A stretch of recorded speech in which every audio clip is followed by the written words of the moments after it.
Good morning, everybody. I want to take a few minutes, try to make a quick video here about how to mount a hide head on a tack head banjo.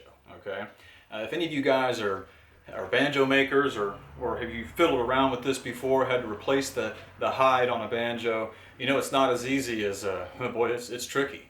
And on these tack heads, it's real tricky. I've found it took me several times before I figured this out. I busted a few heads. You know, a couple. I remember if we made my first tack head banjo I made. It's been several years, but I busted the first couple of heads because I didn't know how to do it.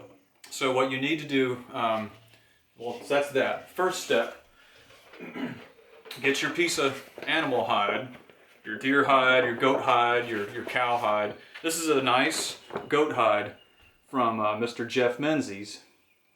When he was living down in Jamaica, I don't think Jeff is in Jamaica anymore, but when he was living in Jamaica, he had the hookup on at the old butcher shop, I guess, and he would get these hides. These nice, lots of them are spotted and stuff, and he doesn't bleach them, and it's all natural, traditional rawhide, which is what you want. So these are great. These are desirable.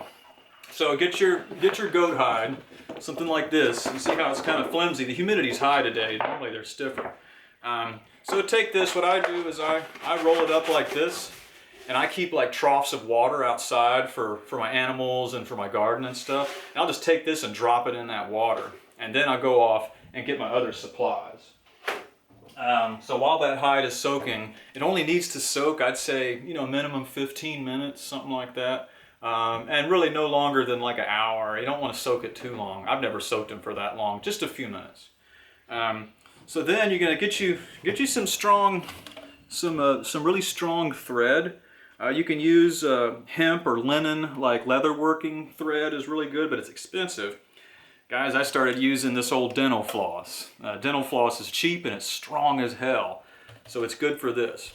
So get yourself some dental floss and a good heavy needle, and a piece of heavy hemp twine or jute. Some heavy hemp twine works good. And get your hoop that you're going to put it on, okay? So after your hide's been soaking, take your hide out of the bath and lay it flat on a surface, okay? Then come along with your banjo rim and put it on top of that wet hide, just like this, right in the center where you want it, okay? And if you want a little tip from me before you do that, smear a little bit of Elmer's glue around the edge, around that outside rim and the top where you're going to put your tacks, okay? A little bit of Elmer's glue here will just make your tacks bite better. It'll prevent leather from tearing. If it's about to tear, it'll maybe save you from getting a tear in your hide. So smear you a little bit of Elmer's glue around this rim, okay? Then take your rim, bring it down on top of the banjo so it's about in the center like that. Take your needle, attached to a long, usually I'll double string it, piece of dental floss, and then start sewing, guys, okay? So what I do is I'll take my needle and I'll sew here, and I'll bring this up, then my needle goes right across, just as if you're tightening the lugs on your banjo or on a drum, and sew these and bring them tight together, okay? And then do the same thing, come over here, sew it. So now you've got like 4 flaps. Basically, keep doing that and keep drawing it to the center. I've wrapped it around in the center to keep drawing it to the center. Keep doing that till you get something that looks like this, guys. Where it almost actually resembles like a native or an Irish hand drum. So until you got a drum. It'll be wet and it won't sound quite like that. And get it on there good and tight. So guys, it's not important. You'll notice as you're pulling your dental floss through it, if you pull, you want it to be taut, but not like tight, because there's a point at which it'll start tearing and stuff. And a little bit of tearing is okay, but you don't want to tear it right through, right? So you don't have to get it on there super tight when the hide is wet. Because what's going to happen is as the hide dries, all that water evaporates out, the hide shrinks on real tight.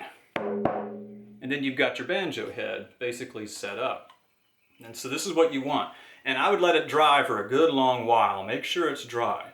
Do not make the mistake of don't lay it out in the sun and let it dry in the sun in some really hot, dry area. Don't use a hair dryer. That's not necessary, because think about it, guys, when this banjo is just laying around in your house or the house of the person you've sold it or given it to, it's not really going to be baking out in the sun, and it's never going to have a hair dryer on it. So you're going to wind up with a wonky head if you try to rush the process using sunlight or direct heat or something, or putting it by the oven or something. Trust me, I've made all these mistakes, and you wind up with a hide that's either too loose and it's lumpy all the time, or a hide that's too tight and it breaks, it'll tear the hide, or if you have sort of one of these old antique rims, you might even break the wood on these old rims.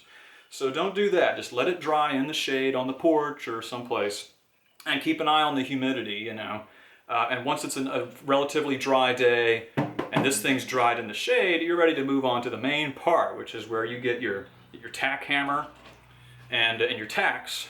And what I'll do is I'll take like an axe handle or something, and I'll clamp it in my vise, and I'll hold the banjo hide, the rim on there, so that the tacks have something to hammer against. And then I'm hammering a tack here, okay? And at this point, it really doesn't matter. You don't have to do the star pattern like you're tightening the head, but I still do that anyhow. But you could just tack, tack, tack, tack, tack. And of course, you know, you can do it by eye if you want more of a wonky folk instrument. But I recommend marking it out beforehand with measuring and stuff so that you have really nice looking tacks. Sometimes I just do it by hand, and sometimes I'll measure it out. So there you go, guys. I hope that was helpful. This was a big mystery to me. Nobody showed me how to do this. I came up with this on my own. Oh, and also I forgot to mention this rope and stuff. You basically make a big slip knot and lasso your hide and get it real tight and push this rope down and work out all the wrinkles. See how wrinkly it is down here? Well, it used to be just as wrinkly up here around the rim.